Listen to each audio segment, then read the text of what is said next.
বন্ধুরা, থাম্বনেলটা তো দেখেইছেন। এই সপ্তাহে সত্যি নিফটি এবং ব্যাংক নিফটির অগ্নি পরীক্ষা। কেন বলছি?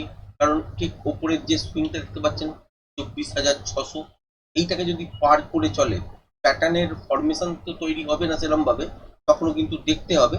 কিন্তু মোমেন্টাম আপসাইডের দিকের জন্য আসবে। যতক্ষণ না ব্রেক করছে ততক্ষণ ফেসে ফেসে চলবে। আবার যদি তলার দিকের জন্য দেখেন, ঠিক এই জায়গাটা যেটা হচ্ছে 23,790 বা 800, এই জায়গাটা ধরে চলতে পারবেন। তো এইটা যতক্ষণ না ব্রেক করবে ততক্ষণ পর্যন্ত বাজারের মধ্যে তলার দিকের জন্য মোমেন্টাম আসবে না। এবার প্যাটার্ন ওয়াইজ যদি দেখেন, প্যাটার্ন ওয়াইজ কিন্তু তলার দিকে পড়ার চান্স কিন্তু আছে। যাতে প্যাটার্নের সম্পূর্ণতা পাবে না, মানে প্যাটার্ন তৈরি করতে পারবে না।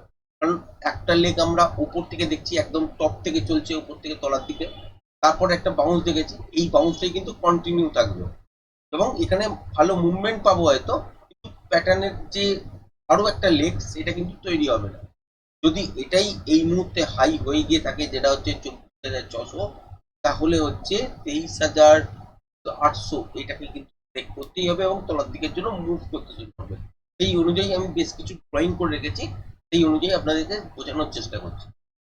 এই সপ্তাহে যদি দেখেন যে কোনো কারণে বাজার তলার দিকে এসছে, ওপরের দিকে গেছে, কিন্তু এই রেঞ্জটাকেই ফলো করছে, তাহলে বাজার ফেসে ফেসে চলবে, বাজারের মধ্যে ভালো মোমেন্টাম পাবেন না। এবং 24,600 থেকে 23,800, এই যে জোনটা দেখতে পাচ্ছেন, এখানে কিন্তু ট্র্যাপ হবে প্রচুর মানুষ। আপনারা আগের দিনের ট্রেডিং সেশনেই দেখেছেন যে একটা ট্রেড আমার ক্ষেত্রেই যেটা হয়েছিল, খুব সুন্দর একটা মুভমেন্ট ক্যাপচার করার জন্য কিন্তু ট্রেড করেছিলাম। সেইটা পার্টিকুলার সেই টাইমে হয়নি, স্টপ লস দেয়, তারপরে নেক্সট টাইম আবার যখন ধরি তখন সেখানে উদ্ধার হই। তো এইরকম যে সিচুয়েশনটা, এটা কিন্তু থাকবে কতক্ষণ পর্যন্ত? 24,600 থেকে 23,800, এই রেঞ্জটার মধ্যে যতক্ষণ ফেসে থাকবে। যেদিকেই ব্রেক করুক না কেন, তো ব্রেকআউট মুভমেন্ট দেবে, সেখানে ভালো মোমেন্টাম পাওয়া যাবে। এবার আসি তলার দিকে কত দূর পর্যন্ত আসতে পারে। বাজার যদি আর নতুন এই যে সুইং লো দেখতে পাচ্ছেন 22,157, এই জায়গাটা থেকে উপরের দিকের জন্য মুভ করেছিল, এটাকে যদি ব্রেক করে তলার দিকে আসে, তাহলে তো প্যাটার্ন ওয়াইজ এইসব জায়গার কাছাকাছি আসতে পারে এবং সেটা হচ্ছে অনেক লেন্দি এবং কয়েক মাস হয়তো টাইম লেগে যেতে পারে। সেটার জন্য হচ্ছে এই 20,650, এই জায়গা থেকে 19,800 পর্যন্ত এই মুহূর্তে প্যাটার্ন ওয়াইজ যদি মুভমেন্ট হয় এবং তলার দিকে যদি বাজার আসতে চায়, এবং 22,000, এই 200-র কাছাকাছি এই লেভেলটাকে যদি ব্রেক করে চলে, তাহলে হচ্ছে এই তলার দিকে এই জায়গাটা টার্গেট করবে। তার আগে যদি কোনো একটা জায়গায় বাজারে এসে থামে, তাহলে কোথায় আপনারা দেখতে পাবেন যে কত দূর পর্যন্ত আসতে পারে। যদি প্যাটার্ন করে উপরের দিকের জন্য যেতেই হয় এবং নতুন লো যদি না আসতে হয়, তাহলে দুটো লেভেল এখানে আছে। একটা হচ্ছে এই জোনটা, যেটা হচ্ছে 22,700 থেকে 22,463, এই জোনটার মধ্যে বাজার এখান থেকে আপসাইডের দিকের জন্য মুভ করতে পারে। যদি এই লেভেলটাকেও ব্রেক করে দেয়, তাহলে হচ্ছে ঠিক এই জায়গাটা, যেটা হচ্ছে 21,900 থেকে 21,850, এই জোনটার মধ্যে থেকে বাজার আপসাইডের দিকের জন্য মুভ করতে পারে। আর এইটাকে যদি ব্রেক করে দেয়, তাহলে কিন্তু এই জোনটাকে টার্গেট করবে। সেক্ষেত্রে হচ্ছে 20,700 থেকে 19,750, এইসব জায়গার কাছাকাছি পর্যন্ত। আপাতত ক্লিয়ার, এক সপ্তাহের মধ্যে এত বড় মুভমেন্ট হয়তো হবে না। এবার জিও পলিটিক্স নিয়ে যদি দেখেন, জিও পলিটিক্সে কিন্তু অনেক কিছু সিচুয়েশন আছে। এক হচ্ছে ইরান আমেরিকার মধ্যে লো কনফ্লিক্ট কিন্তু শুরু হয়ে গেছে, এরকম না, মোটামুটি ড্রোন অ্যাটাক শুরু হয়ে গেছে। তার ফলে কি হচ্ছে, ইউএইর মধ্যেও ড্রোন অ্যাটাক হচ্ছে ইরানের তরফ থেকে। তো এই সিচুয়েশনটা আপাতত ডামাডোল পজিশনে আছে, কিন্তু মুখে বলা হচ্ছে আপাতত সিজ ফায়ার হয়ে আছে। এবার এই সিজ ফায়ারটা কখন উঠতে পারে? যদি লো কনফ্লিক্টটা হাই কনফ্লিক্টে বদলে যায়।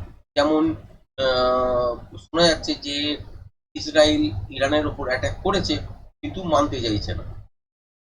তো এটা গেল একটা ব্যাপার। আর একটা হচ্ছে নতুন ভাইরাস, যেটা কিন্তু আবার চর্চার বিষয় হচ্ছে, যদিও ওয়ার্ল্ড মার্কেটের মধ্যে তার এফেক্ট দেখা যায়নি এখনো পর্যন্ত। আশা করবো এই সপ্তাহে হয়তো তার এফেক্ট থাকবে না। আর যদি এইরকমই কনফ্লিক্ট যেটা চলছে, ইরান ইসরায়েল আমেরিকার এই যুদ্ধ পরিস্থিতিটা, এটা যদি এইরকমই থাকে, তাহলে বাজার কিন্তু ফেসে ফেসে চলার চেষ্টা করবে।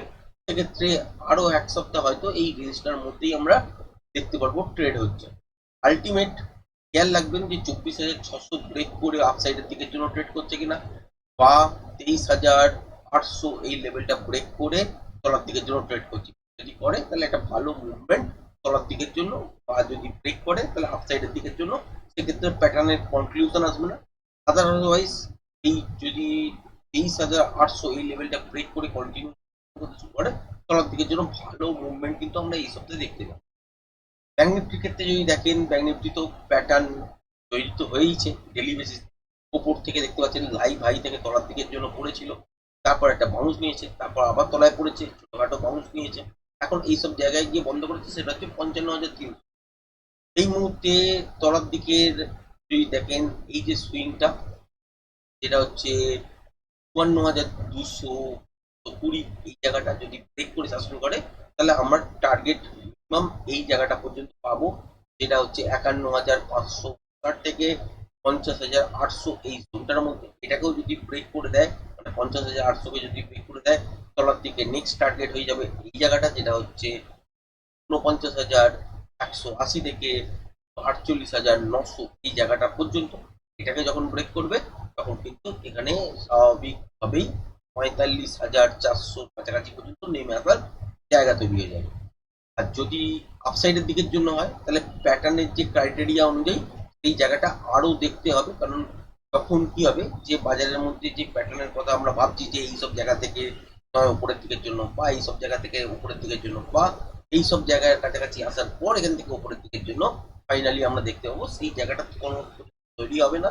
তার জন্য তখন দেখতে হবে এবং কোন লেভেলটার উপর আমরা মোমেন্টাম দেখতে পাবো, ঠিক এই লেভেলটার উপর, যেটা হচ্ছে 57,450, এই লেভেলটার পার করে যাওয়া মানেই আপসাইডের দিকের জন্য মুভমেন্ট শুরু হবে। কিন্তু খেয়াল রাখবেন এইটা যদি ব্রেক না করে 54,220 ব্রেক না করে, এবং যদি দেখেন যে এই সপ্তাহে 57,450 ব্রেক করে কন্টিনিউ সাস্টেন করছে, তাহলে মোমেন্টাম হয়তো পাবো, কিন্তু সেটার মধ্যে স্টেবিলিটি সেরকমভাবে থাকবে না, যে কোনো সময় এখান থেকে আবার তলার দিকের জন্য ঘুরতে পারে, সেটা কিন্তু দেখতে হবে। আর যদি দেখেন যে এখান থেকে আর আপসাইডের দিকে 57,456 ব্রেক করলোই না, কিন্তু 54,220 এইসব জায়গা ব্রেক করে দিল, তাহলে আমরা এখান থেকে নিশ্চিন্তে এই সব জায়গার কাছাকাছি এই সপ্তাহে দেখতে পারি, যেটা হচ্ছে 51,550 থেকে 50,800 এই জায়গাটার কাছাকাছি পর্যন্ত। তারপর নেক্সট স্টেপ অনুযায়ী যেরকম যেরকম মুভমেন্ট হবে, বা এই সপ্তাহে যদি দেখেন যে 50,800 এই লেভেলটাকে ব্রেক করে ক্লোজিং করেছে, বা ইন্ট্রাডেতে ভালো মতন ব্রেক করেছে, কাছাকাছি গিয়ে বন্ধ করেছে, তারপরে নেক্সট উইকে আরো তলার দিকের জন্য মুভমেন্ট হতে পারে। এবং সিচুয়েশন গুলো কি আছে জিওপলিটিক্স অনুযায়ী সেটাও আপনাদের সাথে শেয়ার করলাম। সত্যি এই সপ্তাহটা কিন্তু অগ্নি পরীক্ষা, বাজারের মধ্যে ট্রেড পাবেন না, ফেসে ফেসে চলবে, এবং বাজারের মধ্যে মোমেন্টাম যতক্ষণ না আছে ততক্ষণ পর্যন্ত নর্মাল যাদের কাছে স্কিল কম তারা কিন্তু ভালো ট্রেডিং সেট আপ তৈরি করতে হয়তো পারবেন না, সেখানে অ্যাভয়েড করার চেষ্টা করবেন। আর যারা যারা টেকনিক্যালটা শিখেছেন, যাদের সেট আছে, তারা ট্রাই করবেন কোয়ান্টিটি কম রাখবেন, কারণ এই সময় অনেক ভালো ট্রেডও হয়তো বেরিয়ে গেল একটা দুটো, সেখানে হয়তো ট্রেড করলেন কিন্তু কোয়ান্টিটি কম, মনে হচ্ছে যে আরো কোয়ান্টিটি নিয়ে কাজ করলে হয়তো সারা মাসের পয়সাটা উঠে যেত, সেটা কিন্তু করতে যাবেন না, কারণ প্রত্যেকটা বাজারের ক্রাইটেরিয়া সময় বিশেষে এক এক রকম। তো সেই ক্রাইটেরিয়া গুলোকে ফলো করে দেখেই কাজ করবেন। এখন কিন্তু বড় কোয়ান্টিটি নিয়ে কাজ করার সময় নয়, কারণ যে কোনো মুহূর্তে ধোকা দিতেই পারে, এবং আগের দিনের ট্রেডিং সেট আপ তার কিন্তু জ্বলন্ত একটা উদাহরণ। মুভমেন্ট হয়েছে, মুভমেন্ট পেয়েছি, প্রফিটও হয়েছে আলটিমেট, কিন্তু একটা ট্রেডিং সেট আপে যখন আপনি ফোকাস করলেন, সেটা নিয়ে বিশদে আগামীকালকের ভিডিওতে আলোচনা করবো হয়তো, কিন্তু ফার্স্ট যেটা ধরা হলো এবং সেই দিকেই চললো আলটিমেট, কিন্তু যখন ধরা হলো তারপর থেকে প্রায় 20-25 মিনিট ফাঁসিয়ে রাখার পর নেগেটিভ ইম্প্যাক্ট পড়ার পর সেখান থেকে বুঝতে পেলাম। যাই হোক, সেটা আলাদা কথা, স্টপ লস নিতে বাধ্য হলাম। তো এইসব অনেকগুলো জিনিস থাকে, তো সেখানে ঘাবড়ানো চলে না, তো প্রত্যেকটা জায়গা দেখেই ট্রেড করতে হয়। আদারওয়াইজ যদি সেট না থাকে তাহলে এই সপ্তাহে এই রেঞ্জগুলো ফলো রাখবেন, এই রেঞ্জগুলোর বাইরে ট্রেড করলে ভালো মোমেন্টাম সেই দিকে পাবেন যেদিকেই ব্রেক। তো আজকের ভিডিওটা এই পর্যন্ত রাখলাম, ধন্যবাদ।